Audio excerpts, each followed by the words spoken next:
생생건강통입니다. 요즘은 1인 가구가 늘어나고 있고 자식이 있는 노인이라 하더라도 노후에 자식에게 의존하며 살 수 있는 노령 인구는 많지 않습니다.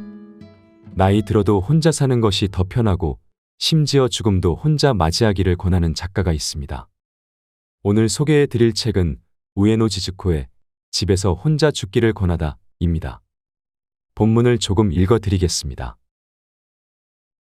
언젠가는 그럴 거라고 생각했지만 변화 속도가 예측을 훨씬 뛰어넘었다. 가장 크게 바뀐 것은 부부 중 한쪽이 사망하여 혼자가 되어도 자녀와 함께 살지 않고 혼자 사는 사람이 늘었다는 점이다. 싱글, 행복하면 그만이다. 에서 나는 부모를 혼자 둔다고 비난받은 자녀가 부모에게 같이 살자고 요청하는 것을 악마의 속삭임이라고 표현했다. 이제는 그런 악마의 속삭임을 입에 담는 자녀도 그것을 받아들이는 부모도 줄어들었다. 세대 간의 가구 분리가 완전히 자리를 잡았다. 왜냐고? 그래야 부모와 자녀 모두가 행복하다는 사실을 배웠기 때문이다. 그리고 그 이유 중 가장 큰 것은 고령자가 혼자 사는 것에 대한 편견이 사라져서다. 또 고령자 스스로도 혼자 사는 것이 의외로 괜찮다고 깨닫기 시작했기 때문이다. 베테랑 싱글이라면 이 정도는 이미 예전에 눈치챘을 것이다. 다만 가족 만세를 외치는 이 세상에서 큰 소리로 그런 이야기를 하기가 껄끄러웠을 뿐이다. 그뿐만 아니라 기혼 여성들이 사별과 이혼으로 돌싱이 되어 막상 혼자 살아보니 나쁘지 않다는 사실을 학습한 효과도 있다. 나는 사별이든 이혼이든 돌싱이 된 친구에게는 잘 다녀왔어 라고 말해준다. 사실 우리는 모두 인생에서 일시적인 시간 동안만 가족으로 함께 산다. 그 시기가 지나면 모두 다 똑같은 싱글이다. 결국에는 싱글로 돌아오게 되어 있다. 스지가와 씨는 더 흥미로운 사실도 밝혀냈다. 나이를 먹을수록 체력이 떨어지고 몸에 여러 문제가 생긴다. 하지만 시간의 흐름에 따른 조사 대상의 변화를 따라가 보니 건강 상태가 나빠져도 혼자 사는 사람의 만족도는 좀처럼 떨어지지 않았다. 혼자 사는 고령자라고는 해도 일단 가족을 형성했다면 따로 사는 자녀가 있을 수 있다. 스지가와 씨의 조사에 따르면 혼자 사는 고령자 중 자녀가 있는 사람과 없는 사람의 생활 만족도는 다를 게 없다고 한다. 아, 천만다행이다. 자녀가 없는 노후는 비참하다고 겁주는 말을 얼마나 들었던가. 자녀와 따로 사는 것은 이제 거의 당연한 일이 되었고 나이를 먹다 보면 오히려 자녀가 먼저 세상을 뜨는 일도 있다. 따로 사는 자녀가 있든 없든 생활 만족도는 바뀌지 않는다는 사실이 이해된다. 2인 가구의 생활 만족도는 남편과 아내가 매우 달랐다. 싱글의 만족도는 남녀 모두 평균 74점으로 거의 비슷하게 높았다.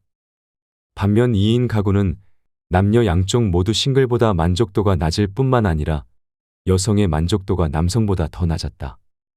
스지가와 씨는 2인 가구는 아내의 단독 패배라고 정통으로 지적했다. 이 책에는 공감할 만한 사례가 가득하다. 남편은 매일 텔레비전만 봐요.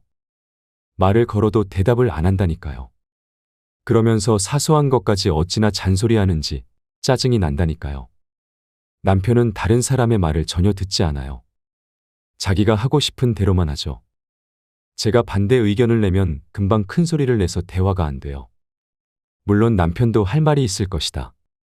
남편의 만족도도 역시 낮다. 저는 취미 활동만 하고 집안일은 전혀 하지 않아요. 매번 밥을 차려주는 아내가 고맙지만 말로 표현하지 않아요. 말을 한다고 죽는 것도 아닌데 왜 일본 남자들은 고맙다는 말을 이리도 아낄까? 그럼 남편과 아내는 어떻게 지내야 할까? 2인 가구의 노후 행복의 비결로 다음 7가지를 들 수 있다. 비결 1. 서로를 이해한다. 비결 2. 가사분담을 확실히 한다. 비결 3. 가치관이 달라도 신경 쓰지 않는다. 비결 4. 눈앞에 불만은 사소한 거라 생각한다. 비결 5. 둘이 있을 때부터 미리 혼자가 되었을 때를 준비한다. 비결 6. 시간적, 공간적으로 거리를 둔다. 비결 7. 자신의 세계에 파고든다. 아무래도 상호 불가침 조약을 맺고 서로 간섭하지 않는 게 공존의 비결 같다. 그렇다면 부부가 함께하는 의미가 뭘까? 남편을 먼저 보낸 아내는 이렇게 말한다.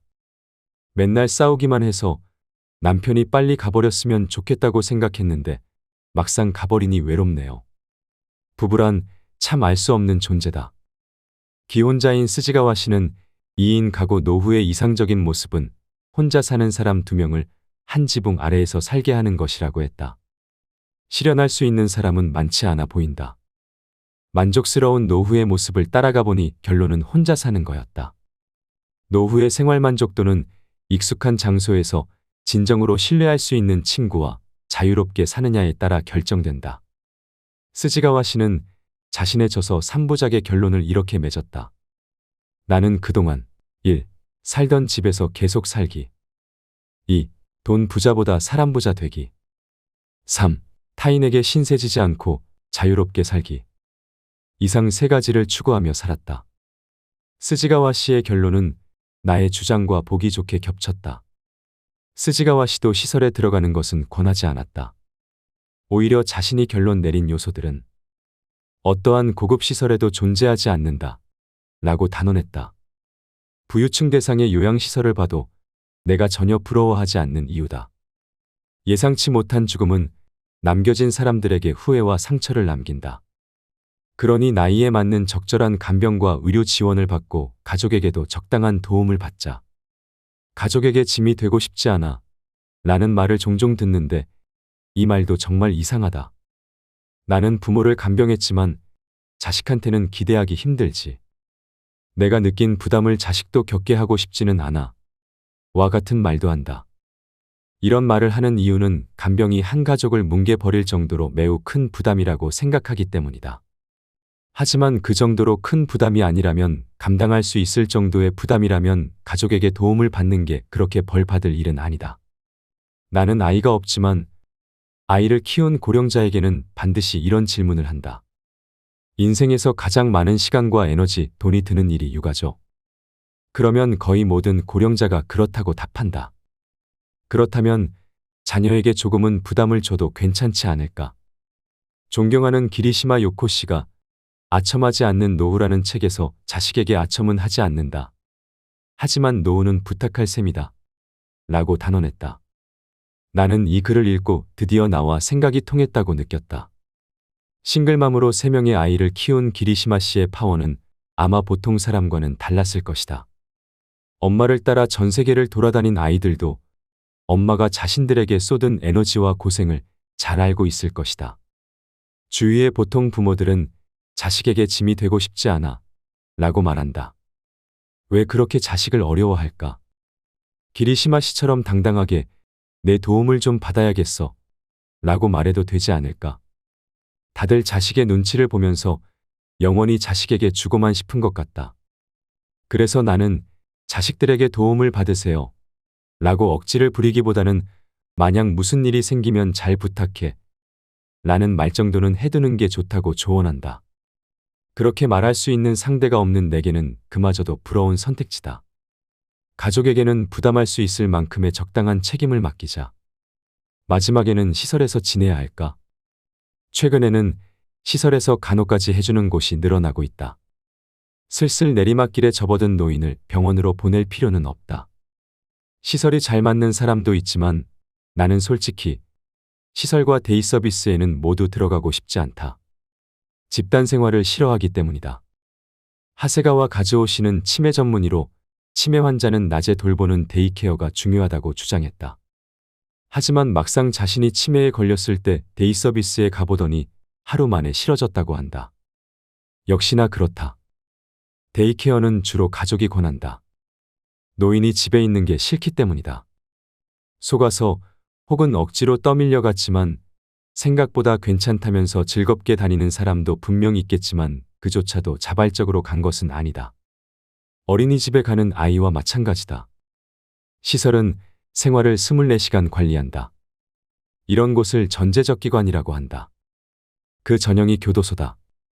따라서 시설은 어떤 의미에서는 교도소와 같다. 게다가 교도소라면 무기징역이 아닌 한 언젠가는 나갈 수 있지만 고령자 시설은 시신이 되지 않는 한 나갈 수 없다. 외출은 가능하지만 직원의 관리를 받아야 하고 가족이 사는 집에서 외박하고 싶어도 허락을 받아야 한다. 최신식 시설을 갖춘 한 시설에 갔는데 원장이 멋진 바가 있다고 자랑하길래 이곳에 입소하신 분들도 자주 오시나요? 라고 물었더니 왜 그런지 잘 안 오시더라고요. 라고 답했다. 당연했다. 술 생각이 나면 비록 간병인과 함께 나가더라도 가까운 술집이 훨씬 즐거울 테니 말이다. 재미나 기분 전환할 수 있는 시설을 포함해서 24시간 모든 생활을 시설 안에서 하는 곳을 전제적 기관이라 부른다. 시설과 병원을 좋아하는 노인은 없다. 현장을 돌아다니면서 더욱 확신이 생겼다. 병원은 환자보다는 의료진에 맞춰서 만들어져 있다. 병원 생활을 버틸 수 있는 이유는 언젠가는 나갈 수 있다는 희망 때문이다. 하지만 시설은 한번 들어가면 죽을 때까지 나올 수 없다. 사실상 전 세계 고령자 간병의 흐름은 시설에서 주택으로 완전히 이동하고 있다. 1988년 덴마크에서는 프라이엠이라는 노인 홈시설이 법률로 금지되고 프라이에볼이라는 고령자 주택으로 바뀌었다. 프라이엠의 1인실을 확충하고 방마다 우편함을 다는 정도로 끝난 경우도 있지만 기본 목적은 고령자를 주택에 살게 하여 가능한 한 자립해서 생활하도록 하는 것이었다. 그렇다면 그 주택이 집합주택이냐 아니냐는 문제가 안 된다. 게다가 도통 이해가 안 되는 게 왜 노인만 모여 살아야 하는지 모르겠다. 고령자는 이를테면 중도장애인과 비슷하다. 고령자나 장애인이나 남녀노소가 모이는 보통의 마을에서 보통으로 사는 것을 노멀라이제이션이라고 한다. 마을이 바뀐다면 시설 따위는 필요가 없다.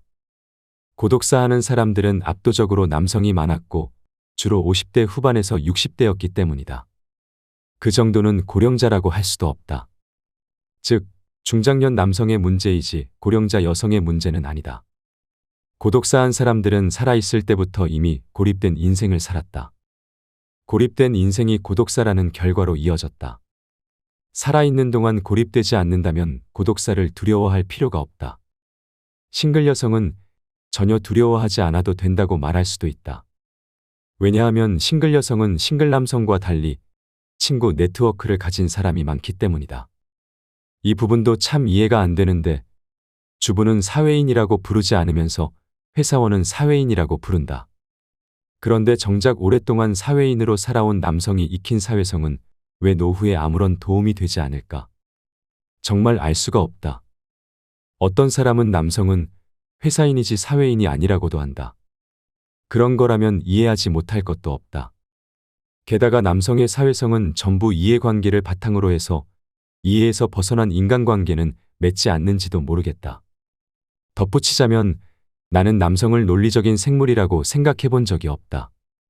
그들의 대부분은 논리가 아니라 이해관계로 움직이기 때문이다. 고립된 인생은 가족의 부재와 관련이 있다.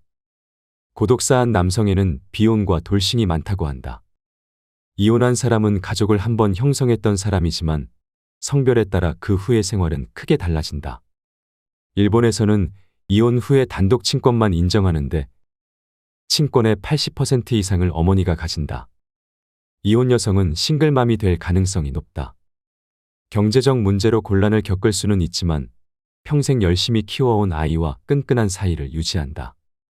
한편 일본에서는 이혼 후 아버지가 친권 포기는 물론 위자료도 충분히 주지 않고 줘야 할 양육비도 밀리는 사례가 많다. 즉, 일본의 아버지는 헤어진 가족을 쉽게 버리는데 그 대신 본인도 가족에게 버림받는다. 충분히 의사를 표명할 수 있는 나이의 자녀에게 아버지와 어머니 중 누구랑 살래? 라고 물었을 때 아버지는 절대 선택받지 못할 만큼 이미 가정에서 자녀와 소원해져 있는 경우가 많다. 이혼하고 혼자 사는 남성이라고 하면 바로 전설의 프로야구 선수 기요하라 카즈히로 씨가 떠오른다. 그는 처자식과 헤어진 후 점점 마약에 의존하더니 결국 경찰에 체포되었다. 마약만이 쓸쓸하고 고독한 마음을 채워줬다고 생각하면 소름이 끼친다. 그렇게나 심신을 단련했던 영웅도 이렇게까지 나약해질 수 있구나 싶다. 이제 고독사의 정의 중 마지막으로 하나가 남았다. 바로 두 번째, 이페인이 없는 죽음이다. 그런데 죽어가는 사람에게 이페인의 유무가 그렇게 중요할까? 혼자 사는 고령자라면 당연히 집에 혼자 있다. 다른 사람이 가끔 오갈 수도 있지만 24시간 내내 누군가가 있을 리는 없다. 싱글은 혼자 살고 혼자 나이를 먹으며 혼자 간병을 받는다. 그러다 어느 날 혼자 죽는다. 이게 그렇게 특별한 일인가? 나도 기본적으로 혼자 있는데 죽을 때만 갑자기 온 친척과 지인에 둘러싸인다고 생각하면 오히려 마음이 불편하다. 가족과 함께 살아도 가족이 자고 있거나 외출하는 경우도 있다. 지방에는 3대가 함께 사는 대가족이 많지만 낮에는 일하러 모두 나가서 간병필요도 4등급이나 5등급을 받은 한마디로 자리보전한 고령자가 하루 종일 집에 혼자 있는 일이 흔하다. 요즘은 며느리라는 이름의 성인 여성이 24시간 집을 지키지도 않는다. 가족이 미처 지켜보지 못할 때 죽으면 그것도 이페인이 없는 죽음이라고 해야 할까. 그래서 시설이나 병원에 있으면 고독사는 피할 수 있다고 생각하는 사람이 많다. 하지만 시설도 직원이 몇 시간 간격으로 보러 올 뿐이다. 간호사가 병실을 순회한 후 다음 순회를 하기 전에 죽을 수도 있다. 병원이라고 간호사가 24시간 주시하지도 않는다. 각종 모니터가 붙어 있으니 이상을 알리는 알람이 울리면 누군가가 달려오겠지만 그도 결국은 기계가 알려주는 죽음이다.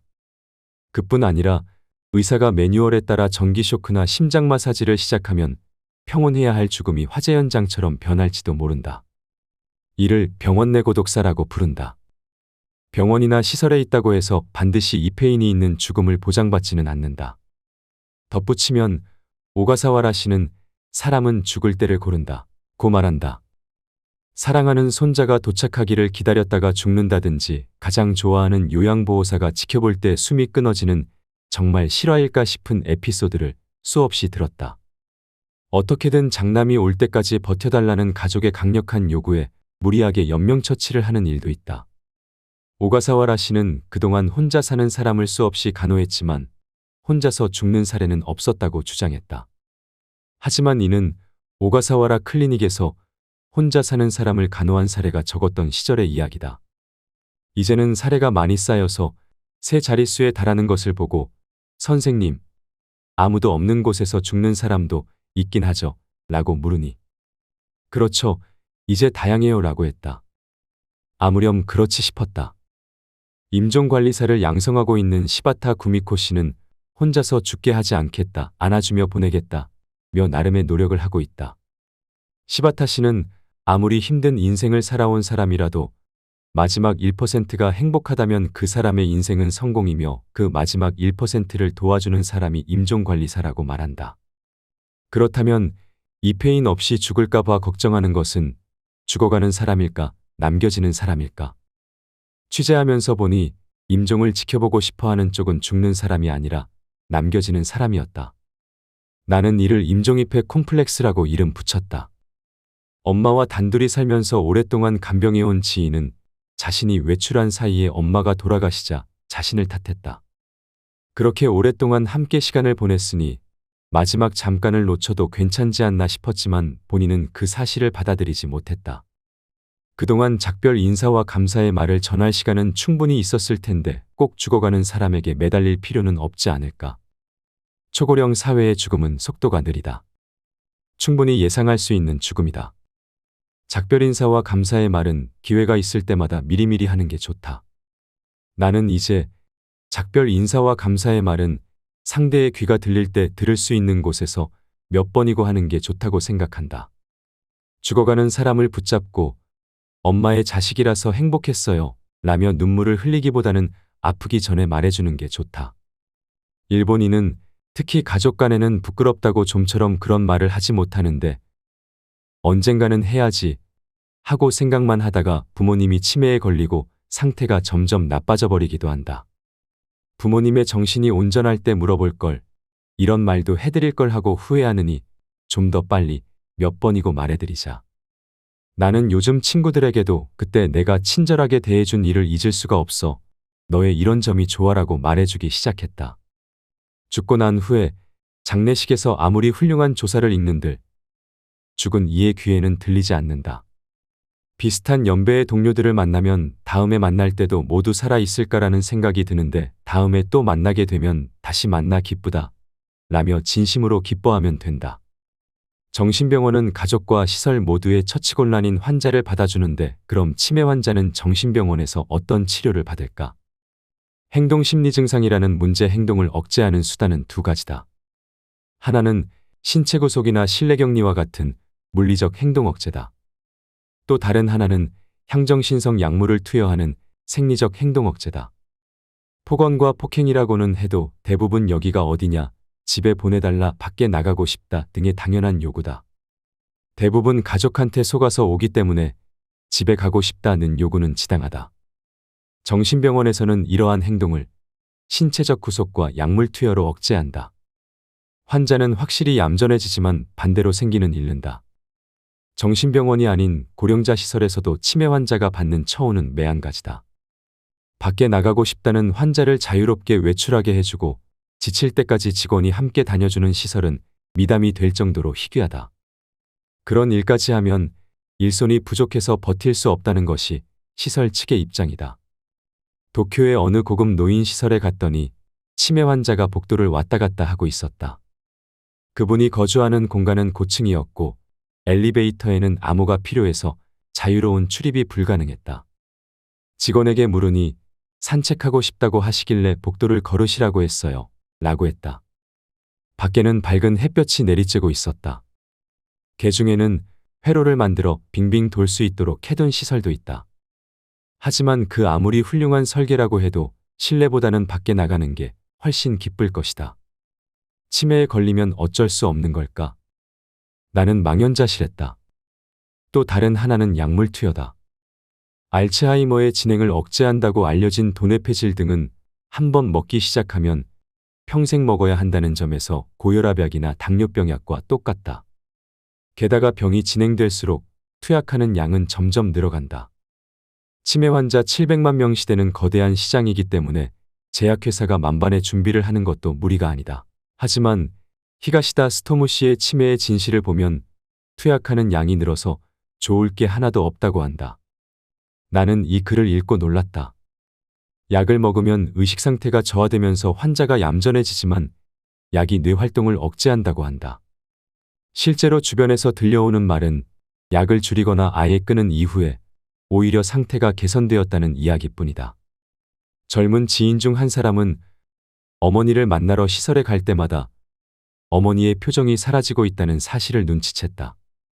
아무래도 약을 먹고 있는 것 같은데 무슨 약인지 알려달라고 해도 신통한 답변을 들을 수 없었다. 이대로라면 어머니가 폐인이 될 것 같아서 다른 어머니를 시설에서 빼내기 위해 여기저기 알아봤다. 그 이야기를 들으면서 나는 등골이 오싹해졌다. 이 어머니에게는 이렇게 걱정해주는 딸이 있지만 싱글인 내게는 그런 딸이 없기 때문이다. 앞으로 내가 어떻게 될지 걱정되었다. 최근에 케모브레인이라는 전문 용어를 알게 되었다. 곤도 마코토 씨의 최근작 이 약이 치매를 만들어낸다. 케모브레인이 되지 않는 13가지 지혜에 나온다. 이 용어는 약으로 생긴 뇌장애를 가리키는 신조어인데 이런 말이 생겨날 정도로 서양에서는 널리 알려져 있다고 한다. 여기에는 치매약과 고혈압약, 콜레스테롤 억제제 등 한번 먹기 시작하면 멈출 수 없는 약이 대다수 포함되어 있다. 2019년 좀 더 나은 고령사회를 만드는 여성 모임이 고령자의 약 복용에 관한 실태조사를 실시하고 보고서를 제출했다. 약에 의존하는 사람들이 많다는 사실은 이미 알고 있지만 답변자 중에는 의사 몰래 약을 버리는 사람도 상당수 있었다. 대부분의 치매 환자는 가족의 결정으로 시설에 들어간다. 여기에는 그만한 이유가 있다. 대부분 치매 증상으로 의사결정 능력이 없기 때문이다. 속아서 끌려온 치매 고령자가 나가게 해달라, 집에 가고 싶다고 하는 것은 당연하며 이는 망상도 폭언도 아니다. 만약 혼자 사는 사람이었다면 약을 사용하지 않는 정신과 의사로 유명한 치매 전문의 다카하시 유키오 씨의 조종이론에 따르면 문제 행동은 모두 조종을 받는데 그 원인을 만드는 누군가가 반드시 주변에 있다고 한다. 그렇다면 혼자 사는 치매 환자는 누군가의 조종이 없는 환경에 있는 것이다. 역학적으로 증명할 수 있을 정도로 사례가 많지는 않지만 다카하시 씨는 자신이 경험한 임상 사례를 통해 혼자 사는 치매 환자의 BPSD는 가볍다는 인상을 받았다.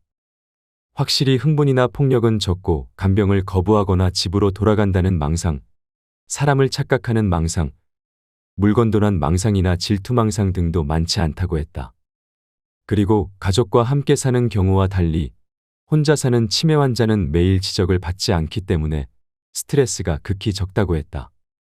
다카하시 씨뿐만 아니라 치매 대응 업무를 하는 다른 많은 의사의 이야기를 들어봐도 혼자 사는 치매 환자가 훨씬 증상이 가볍고 즐겁게 살고 있었다. 그래서 치매 환자가 혼자서 살 수 있냐고? 생활 습관을 유지할 수 없게 되어도 방문 간병인이 있다면 식사와 입욕이 모두 가능하다. 친근한 간병인이 있다면 시설처럼 저항할 일도 없다. 스스로 식사 준비를 할 수 없게 되면 배식 서비스를 부탁하면 된다. 치매 환자도 음식만 제공해주면 혼자서 제대로 먹을 수 있다. 식욕은 삶의 욕구 중 가장 기본이다. 먹을 수 있는 동안은 잘 먹으면서 즐겁게 지내다가 먹는 게 어려워지거나 누워 지내게 되면 그때는 치매가 있든 없든 필요한 간병은 똑같다. 실제로 혼자 사는 치매 고령자가 집에서 임종을 맞는 사례도 점점 늘어나고 있다. 영화감독 세키구치 유카시의 매일매일 알츠하이머라는 영화가 있다. 알츠하이머에 걸린 어머니를 돌보면서 그 일상을 유머러스하게 그려 인기를 끈 다큐멘터리다. 세키구치 씨의 어머니는 빈틈 하나 보이지 않던 그야말로 주부의 본보기 같은 사람이었다. 하지만 알츠하이머에 걸리고 나자 너무나 자유분방하고 이기적으로 행동해서 완전히 다른 사람처럼 보였다고 한다. 인생 말기가 되어서야 그나마 알츠하이머 덕분에 억압에서 해방되고 자유로워진 어머니, 딸은 결국 어머니를 받아들일 수 있게 되었다고 한다. 간병이 필요한 고령자는 자기 일 하나만으로도 벅차다. 여유가 있어야 주변 사람도 배려할 수 있다. 자신에게 여유가 있을 때나 자녀에게 너도 할 일이 많을 테니 어서 돌아가라고 말할 수 있다. 치매에 걸리면 과거와 미래는 없고 오직 현재뿐이다. 아기와 마찬가지다. 생각해보면 아기 때는 완전히 자기중심적으로 살았다. 그런 생활을 점점 억제해가는 과정을 성장한다고 한다. 나이 먹어서는 다시 한번 그때로 돌아가 과거도 미래도 생각하지 않은 채 오로지 현재만 보고 살아도 되지 않을까. 내가 원하는 것은 치매를 두려워하는 사회가 아니라 치매에 걸려도 안심하고 살아갈 수 있는 사회다. 혼자 치매에 걸리지 않으려고 아득바득 노력할 정도라면 그 에너지를 안심하고 치매에 걸릴 수 있는 사회를 만드는 데 썼으면 좋겠다. 하지만 나는 기노시타 도로시를 만나고 나서 갑자기 눈이 환해졌다. 그는 이렇게 말한다. 우리 모두 나중에는 치매에 걸립니다. 그 사실을 전제로 치매에 걸려도 되는 게 아니라 치매에 걸려서 좋은 사회, 또한 이를 전제로 치매에 대비하는 사회로 가야 합니다. 치매 환자가 살기 좋은 사회는 그렇지 않은 사람에게도 살기 좋은 사회다. 이 밖에도 어떻게 죽는 것이 과연 편할지에 대한 작가의 이야기가 많이 실려 있습니다. 심리적인 부분과 실용적인 내용까지 읽어보시면 좋을 내용입니다. 꼭 읽어보시길 바랍니다. 지금까지 들어주셔서 감사합니다. 건강한 하루 되세요. 생생건강통입니다. 요즘은 1인 가구가 늘어나고 있고 자식이 있는 노인이라 하더라도 노후에 자식에게 의존하며 살 수 있는 노령 인구는 많지 않습니다. 나이 들어도 혼자 사는 것이 더 편하고 심지어 죽음도 혼자 맞이하기를 권하는 작가가 있습니다. 오늘 소개해 드릴 책은 우에노 지즈코의 집에서 혼자 죽기를 권하다 입니다. 본문을 조금 읽어 드리겠습니다. 언젠가는 그럴 거라고 생각했지만 변화 속도가 예측을 훨씬 뛰어넘었다. 가장 크게 바뀐 것은 부부 중 한쪽이 사망하여 혼자가 되어도 자녀와 함께 살지 않고 혼자 사는 사람이 늘었다는 점이다. 싱글, 행복하면 그만이다. 에서 나는 부모를 혼자 둔다고 비난받은 자녀가 부모에게 같이 살자고 요청하는 것을 악마의 속삭임이라고 표현했다. 이제는 그런 악마의 속삭임을 입에 담는 자녀도 그것을 받아들이는 부모도 줄어들었다. 세대 간의 가구 분리가 완전히 자리를 잡았다. 왜냐고? 그래야 부모와 자녀 모두가 행복하다는 사실을 배웠기 때문이다. 그리고 그 이유 중 가장 큰 것은 고령자가 혼자 사는 것에 대한 편견이 사라져서다. 또 고령자 스스로도 혼자 사는 것이 의외로 괜찮다고 깨닫기 시작했기 때문이다. 베테랑 싱글이라면 이 정도는 이미 예전에 눈치챘을 것이다. 다만 가족 만세를 외치는 이 세상에서 큰 소리로 그런 이야기를 하기가 껄끄러웠을 뿐이다.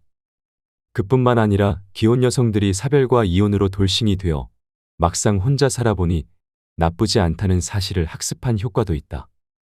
나는 사별이든 이혼이든 돌싱이 된 친구에게는 잘 다녀왔어 라고 말해준다. 사실 우리는 모두 인생에서 일시적인 시간 동안만 가족으로 함께 산다. 그 시기가 지나면 모두 다 똑같은 싱글이다. 결국에는 싱글로 돌아오게 되어 있다. 스지가와 씨는 더 흥미로운 사실도 밝혀냈다. 나이를 먹을수록 체력이 떨어지고 몸에 여러 문제가 생긴다. 하지만 시간의 흐름에 따른 조사 대상의 변화를 따라가 보니 건강 상태가 나빠져도 혼자 사는 사람의 만족도는 좀처럼 떨어지지 않았다. 혼자 사는 고령자라고는 해도 일단 가족을 형성했다면 따로 사는 자녀가 있을 수 있다. 스지가와 씨의 조사에 따르면 혼자 사는 고령자 중 자녀가 있는 사람과 없는 사람의 생활 만족도는 다를 게 없다고 한다. 아, 천만다행이다. 자녀가 없는 노후는 비참하다고 겁주는 말을 얼마나 들었던가. 자녀와 따로 사는 것은 이제 거의 당연한 일이 되었고 나이를 먹다 보면 오히려 자녀가 먼저 세상을 뜨는 일도 있다. 따로 사는 자녀가 있든 없든 생활 만족도는 바뀌지 않는다는 사실이 이해된다. 2인 가구의 생활 만족도는 남편과 아내가 매우 달랐다. 싱글의 만족도는 남녀 모두 평균 74점으로 거의 비슷하게 높았다. 반면 2인 가구는 남녀 양쪽 모두 싱글보다 만족도가 낮을 뿐만 아니라 여성의 만족도가 남성보다 더 낮았다. 스지가와 씨는 2인 가구는 아내의 단독 패배라고 정통으로 지적했다. 이 책에는 공감할 만한 사례가 가득하다. 남편은 매일 텔레비전만 봐요. 말을 걸어도 대답을 안 한다니까요. 그러면서 사소한 것까지 어찌나 잔소리하는지 짜증이 난다니까요. 남편은 다른 사람의 말을 전혀 듣지 않아요. 자기가 하고 싶은 대로만 하죠. 제가 반대 의견을 내면 금방 큰 소리를 내서 대화가 안 돼요. 물론 남편도 할 말이 있을 것이다.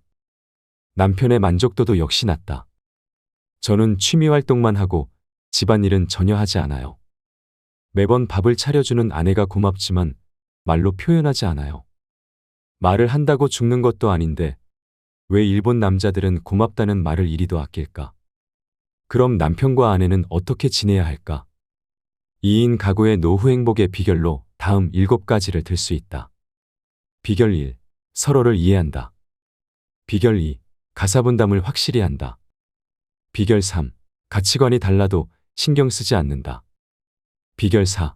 눈앞의 불만은 사소한 거라 생각한다. 비결 5. 둘이 있을 때부터 미리 혼자가 되었을 때를 준비한다. 비결 6. 시간적, 공간적으로 거리를 둔다. 비결 7. 자신의 세계에 파고든다. 아무래도 상호 불가침 조약을 맺고 서로 간섭하지 않는 게 공존의 비결 같다. 그렇다면 부부가 함께하는 의미가 뭘까? 남편을 먼저 보낸 아내는 이렇게 말한다. 맨날 싸우기만 해서 남편이 빨리 가버렸으면 좋겠다고 생각했는데 막상 가버리니 외롭네요.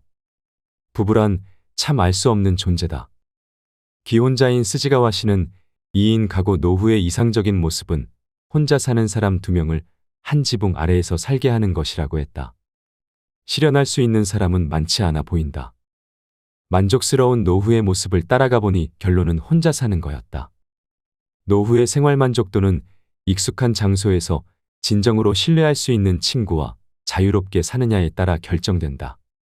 스지가와 씨는 자신의 저서 3부작의 결론을 이렇게 맺었다. 나는 그동안 1. 살던 집에서 계속 살기. 2. 돈 부자보다 사람 부자 되기. 3. 타인에게 신세지지 않고 자유롭게 살기. 이상 3가지를 추구하며 살았다. 스지가와 씨의 결론은 나의 주장과 보기 좋게 겹쳤다. 스지가와 씨도 시설에 들어가는 것은 권하지 않았다. 오히려 자신이 결론 내린 요소들은 어떠한 고급 시설에도 존재하지 않는다 라고 단언했다. 부유층 대상의 요양시설을 봐도 내가 전혀 부러워하지 않는 이유다. 예상치 못한 죽음은 남겨진 사람들에게 후회와 상처를 남긴다. 그러니 나이에 맞는 적절한 간병과 의료 지원을 받고 가족에게도 적당한 도움을 받자. 가족에게 짐이 되고 싶지 않아. 라는 말을 종종 듣는데 이 말도 정말 이상하다. 나는 부모를 간병했지만 자식한테는 기대하기 힘들지. 내가 느낀 부담을 자식도 겪게 하고 싶지는 않아. 와 같은 말도 한다. 이런 말을 하는 이유는 간병이 한 가족을 뭉개버릴 정도로 매우 큰 부담이라고 생각하기 때문이다. 하지만 그 정도로 큰 부담이 아니라면, 감당할 수 있을 정도의 부담이라면 가족에게 도움을 받는 게 그렇게 벌 받을 일은 아니다. 나는 아이가 없지만 아이를 키운 고령자에게는 반드시 이런 질문을 한다. 인생에서 가장 많은 시간과 에너지, 돈이 드는 일이 육아죠. 그러면 거의 모든 고령자가 그렇다고 답한다. 그렇다면 자녀에게 조금은 부담을 줘도 괜찮지 않을까? 존경하는 기리시마 요코 씨가 아첨하지 않는 노후라는 책에서 자식에게 아첨은 하지 않는다. 하지만 노후는 부탁할 셈이다. 라고 단언했다. 나는 이 글을 읽고 드디어 나와 생각이 통했다고 느꼈다. 싱글맘으로 3명의 아이를 키운 기리시마 씨의 파워는 아마 보통 사람과는 달랐을 것이다. 엄마를 따라 전 세계를 돌아다닌 아이들도 엄마가 자신들에게 쏟은 에너지와 고생을 잘 알고 있을 것이다. 주위의 보통 부모들은 자식에게 짐이 되고 싶지 않아 라고 말한다. 왜 그렇게 자식을 어려워할까? 기리시마 씨처럼 당당하게 내 도움을 좀 받아야겠어 라고 말해도 되지 않을까? 다들 자식의 눈치를 보면서 영원히 자식에게 주고만 싶은 것 같다. 그래서 나는 자식들에게 도움을 받으세요 라고 억지를 부리기보다는 만약 무슨 일이 생기면 잘 부탁해 라는 말 정도는 해두는 게 좋다고 조언한다. 그렇게 말할 수 있는 상대가 없는 내게는 그마저도 부러운 선택지다. 가족에게는 부담할 수 있을 만큼의 적당한 책임을 맡기자. 마지막에는 시설에서 지내야 할까?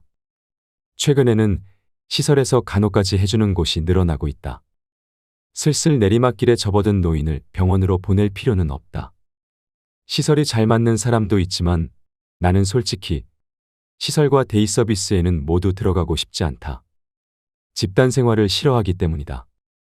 하세가와 가즈오 씨는 치매 전문의로 치매 환자는 낮에 돌보는 데이케어가 중요하다고 주장했다. 하지만 막상 자신이 치매에 걸렸을 때 데이 서비스에 가보더니 하루 만에 싫어졌다고 한다. 역시나 그렇다. 데이케어는 주로 가족이 권한다. 노인이 집에 있는 게 싫기 때문이다. 속아서 혹은 억지로 떠밀려 갔지만 생각보다 괜찮다면서 즐겁게 다니는 사람도 분명 있겠지만 그조차도 자발적으로 간 것은 아니다. 어린이집에 가는 아이와 마찬가지다. 시설은 생활을 24시간 관리한다. 이런 곳을 전제적 기관이라고 한다. 그 전형이 교도소다. 따라서 시설은 어떤 의미에서는 교도소와 같다. 게다가 교도소라면 무기징역이 아닌 한 언젠가는 나갈 수 있지만 고령자 시설은 시신이 되지 않는 한 나갈 수 없다. 외출은 가능하지만 직원의 관리를 받아야 하고 가족이 사는 집에서 외박하고 싶어도 허락을 받아야 한다. 최신식 시설을 갖춘 한 시설에 갔는데 원장이 멋진 바가 있다고 자랑하길래 이곳에 입소하신 분들도 자주 오시나요? 라고 물었더니 왜 그런지 잘 안 오시더라고요. 라고 답했다. 당연했다. 술 생각이 나면 비록 간병인과 함께 나가더라도 가까운 술집이 훨씬 즐거울 테니 말이다. 재미나 기분 전환할 수 있는 시설을 포함해서 24시간 모든 생활을 시설 안에서 하는 곳을 전제적 기관이라 부른다. 시설과 병원을 좋아하는 노인은 없다. 현장을 돌아다니면서 더욱 확신이 생겼다. 병원은 환자보다는 의료진에 맞춰서 만들어져 있다. 병원 생활을 버틸 수 있는 이유는 언젠가는 나갈 수 있다는 희망 때문이다. 하지만 시설은 한번 들어가면 죽을 때까지 나올 수 없다. 사실상 전 세계 고령자 간병의 흐름은 시설에서 주택으로 완전히 이동하고 있다. 1988년 덴마크에서는 프라이엠이라는 노인 홈시설이 법률로 금지되고 프라이에볼이라는 고령자 주택으로 바뀌었다. 프라이엠의 1인실을 확충하고 방마다 우편함을 다는 정도로 끝난 경우도 있지만 기본 목적은 고령자를 주택에 살게 하여 가능한 한 자립해서 생활하도록 하는 것이었다. 그렇다면 그 주택이 집합주택이냐 아니냐는 문제가 안 된다. 게다가 도통 이해가 안 되는 게 왜 노인만 모여 살아야 하는지 모르겠다. 고령자는 이를테면 중도장애인과 비슷하다. 고령자나 장애인이나 남녀노소가 모이는 보통의 마을에서 보통으로 사는 것을 노멀라이제이션이라고 한다. 마을이 바뀐다면 시설 따위는 필요가 없다. 고독사 하는 사람들은 압도적으로 남성이 많았고 주로 50대 후반에서 60대였기 때문이다. 그 정도는 고령자라고 할 수도 없다. 즉, 중장년 남성의 문제이지 고령자 여성의 문제는 아니다. 고독사한 사람들은 살아있을 때부터 이미 고립된 인생을 살았다. 고립된 인생이 고독사라는 결과로 이어졌다. 살아있는 동안 고립되지 않는다면 고독사를 두려워할 필요가 없다. 싱글 여성은 전혀 두려워하지 않아도 된다고 말할 수도 있다. 왜냐하면 싱글 여성은 싱글 남성과 달리 친구 네트워크를 가진 사람이 많기 때문이다. 이 부분도 참 이해가 안 되는데 주부는 사회인이라고 부르지 않으면서 회사원은 사회인이라고 부른다. 그런데 정작 오랫동안 사회인으로 살아온 남성이 익힌 사회성은 왜 노후에 아무런 도움이 되지 않을까? 정말 알 수가 없다. 어떤 사람은 남성은 회사인이지 사회인이 아니라고도 한다. 그런 거라면 이해하지 못할 것도 없다. 게다가 남성의 사회성은 전부 이해관계를 바탕으로 해서 이해에서 벗어난 인간관계는 맺지 않는지도 모르겠다. 덧붙이자면 나는 남성을 논리적인 생물이라고 생각해 본 적이 없다. 그들의 대부분은 논리가 아니라 이해관계로 움직이기 때문이다. 고립된 인생은 가족의 부재와 관련이 있다. 고독사한 남성에는 비혼과 돌싱이 많다고 한다.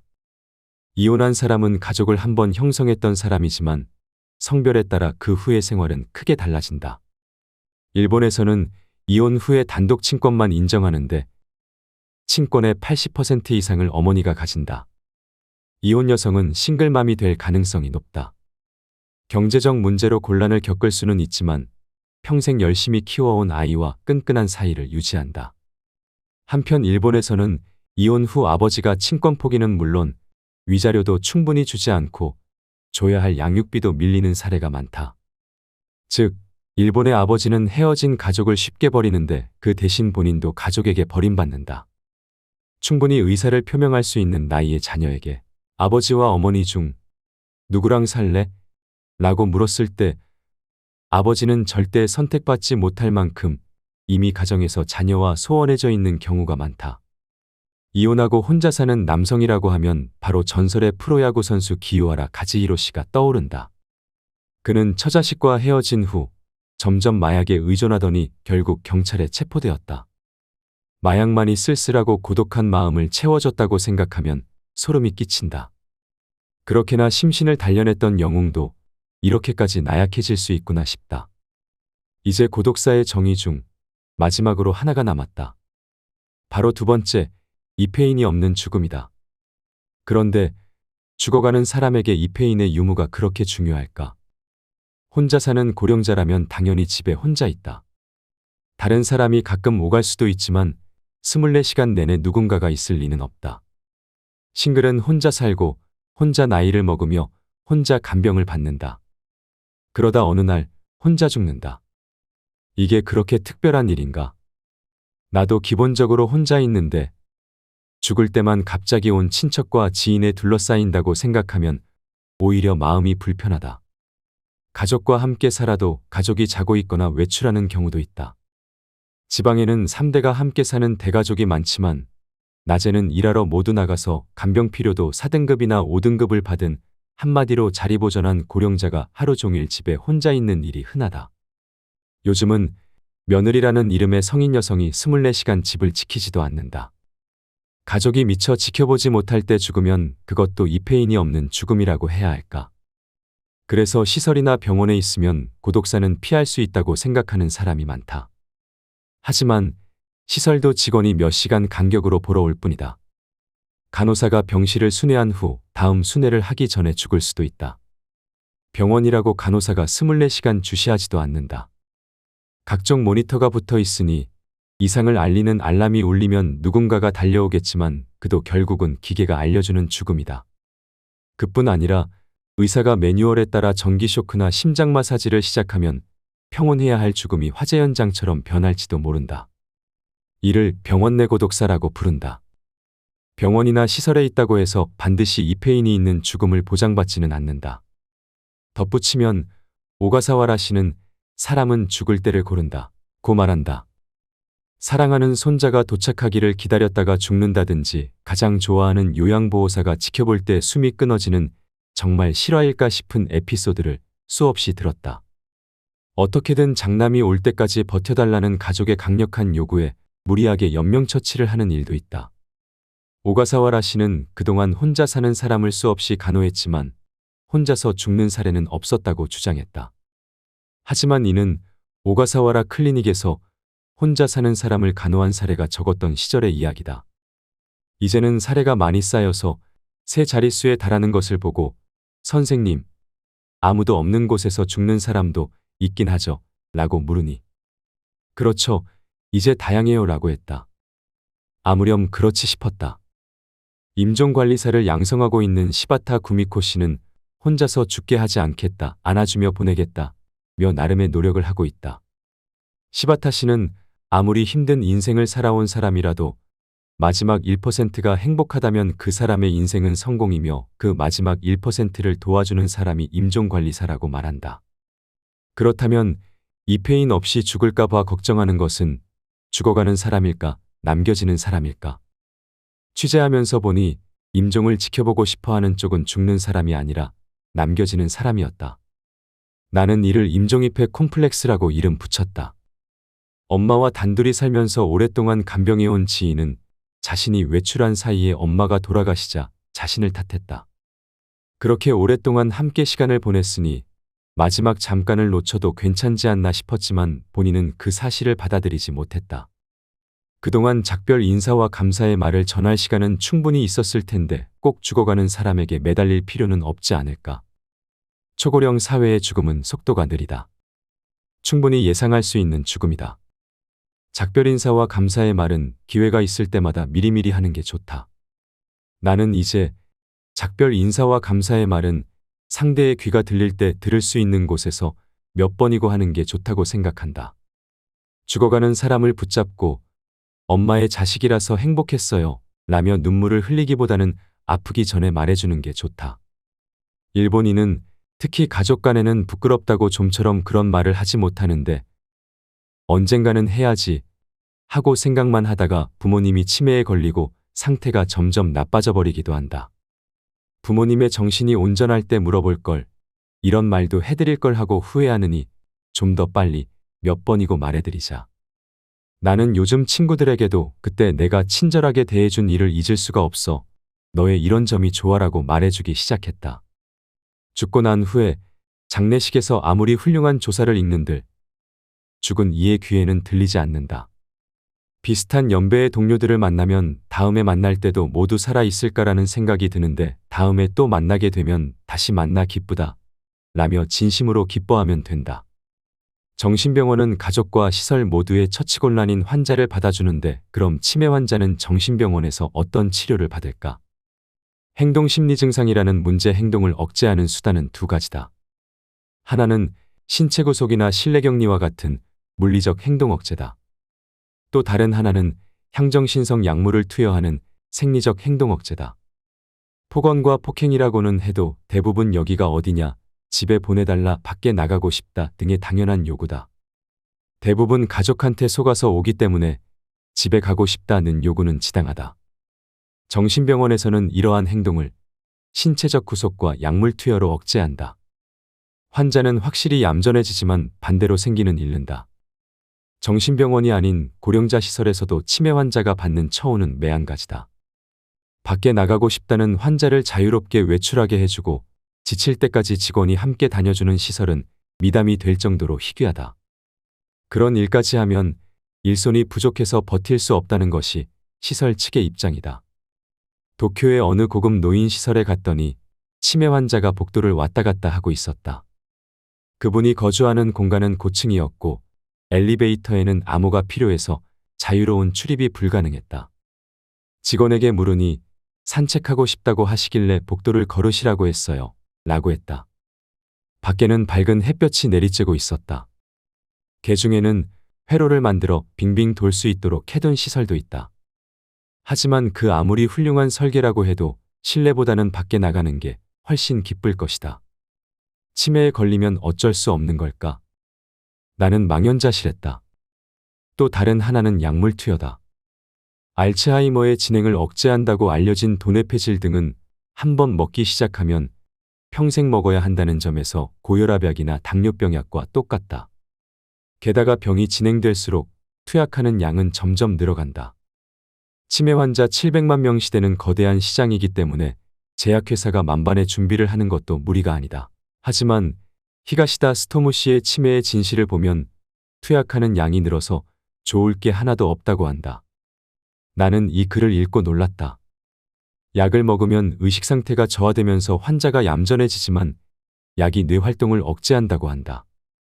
실제로 주변에서 들려오는 말은 약을 줄이거나 아예 끊은 이후에 오히려 상태가 개선되었다는 이야기뿐이다. 젊은 지인 중 한 사람은 어머니를 만나러 시설에 갈 때마다 어머니의 표정이 사라지고 있다는 사실을 눈치챘다. 아무래도 약을 먹고 있는 것 같은데 무슨 약인지 알려달라고 해도 신통한 답변을 들을 수 없었다. 이대로라면 어머니가 폐인이 될 것 같아서 다른 어머니를 시설에서 빼내기 위해 여기저기 알아봤다. 그 이야기를 들으면서 나는 등골이 오싹해졌다. 이 어머니에게는 이렇게 걱정해주는 딸이 있지만 싱글인 내게는 그런 딸이 없기 때문이다. 앞으로 내가 어떻게 될지 걱정되었다. 최근에 케모브레인이라는 전문 용어를 알게 되었다. 곤도 마코토 씨의 최근작 이 약이 치매를 만들어낸다. 케모브레인이 되지 않는 13가지 지혜에 나온다. 이 용어는 약으로 생긴 뇌장애를 가리키는 신조어인데 이런 말이 생겨날 정도로 서양에서는 널리 알려져 있다고 한다. 여기에는 치매약과 고혈압약, 콜레스테롤 억제제 등 한번 먹기 시작하면 멈출 수 없는 약이 대다수 포함되어 있다. 2019년 좀 더 나은 고령사회를 만드는 여성 모임이 고령자의 약 복용에 관한 실태조사를 실시하고 보고서를 제출했다. 약에 의존하는 사람들이 많다는 사실은 이미 알고 있지만 답변자 중에는 의사 몰래 약을 버리는 사람도 상당수 있었다. 대부분의 치매 환자는 가족의 결정으로 시설에 들어간다. 여기에는 그만한 이유가 있다. 대부분 치매 증상으로 의사결정 능력이 없기 때문이다. 속아서 끌려온 치매 고령자가 나가게 해달라 집에 가고 싶다고 하는 것은 당연하며 이는 망상도 폭언도 아니다. 만약 혼자 사는 사람이었다면 약을 사용하지 않는 정신과 의사로 유명한 치매 전문의 다카하시 유키오 씨의 조종이론에 따르면 문제 행동은 모두 조종을 받는데 그 원인을 만드는 누군가가 반드시 주변에 있다고 한다. 그렇다면 혼자 사는 치매 환자는 누군가의 조종이 없는 환경에 있는 것이다. 역학적으로 증명할 수 있을 정도로 사례가 많지는 않지만 다카하시 씨는 자신이 경험한 임상 사례를 통해 혼자 사는 치매 환자의 BPSD는 가볍다는 인상을 받았다. 확실히 흥분이나 폭력은 적고 간병을 거부하거나 집으로 돌아간다는 망상, 사람을 착각하는 망상, 물건도난 망상이나 질투망상 등도 많지 않다고 했다. 그리고 가족과 함께 사는 경우와 달리 혼자 사는 치매 환자는 매일 지적을 받지 않기 때문에 스트레스가 극히 적다고 했다. 다카하시 씨뿐만 아니라 치매 대응 업무를 하는 다른 많은 의사의 이야기를 들어봐도 혼자 사는 치매 환자가 훨씬 증상이 가볍고 즐겁게 살고 있었다. 그래서 치매 환자가 혼자서 살 수 있냐고? 생활 습관을 유지할 수 없게 되어도 방문 간병인이 있다면 식사와 입욕이 모두 가능하다. 친근한 간병인이 있다면 시설처럼 저항할 일도 없다. 스스로 식사 준비를 할 수 없게 되면 배식 서비스를 부탁하면 된다. 치매 환자도 음식만 제공해주면 혼자서 제대로 먹을 수 있다. 식욕은 삶의 욕구 중 가장 기본이다. 먹을 수 있는 동안은 잘 먹으면서 즐겁게 지내다가 먹는 게 어려워지거나 누워 지내게 되면 그때는 치매가 있든 없든 필요한 간병은 똑같다. 실제로 혼자 사는 치매 고령자가 집에서 임종을 맞는 사례도 점점 늘어나고 있다. 영화감독 세키구치 유카시의 매일매일 알츠하이머라는 영화가 있다. 알츠하이머에 걸린 어머니를 돌보면서 그 일상을 유머러스하게 그려 인기를 끈 다큐멘터리다. 세키구치 씨의 어머니는 빈틈 하나 보이지 않던 그야말로 주부의 본보기 같은 사람이었다. 하지만 알츠하이머에 걸리고 나자 너무나 자유분방하고 이기적으로 행동해서 완전히 다른 사람처럼 보였다고 한다. 인생 말기가 되어서야 그나마 알츠하이머 덕분에 억압에서 해방되고 자유로워진 어머니, 딸은 결국 어머니를 받아들일 수 있게 되었다고 한다. 간병이 필요한 고령자는 자기 일 하나만으로도 벅차다. 여유가 있어야 주변 사람도 배려할 수 있다. 자신에게 여유가 있을 때나 자녀에게 너도 할 일이 많을 테니 어서 돌아가라고 말할 수 있다. 치매에 걸리면 과거와 미래는 없고 오직 현재뿐이다. 아기와 마찬가지다. 생각해보면 아기 때는 완전히 자기중심적으로 살았다. 그런 생활을 점점 억제해가는 과정을 성장한다고 한다.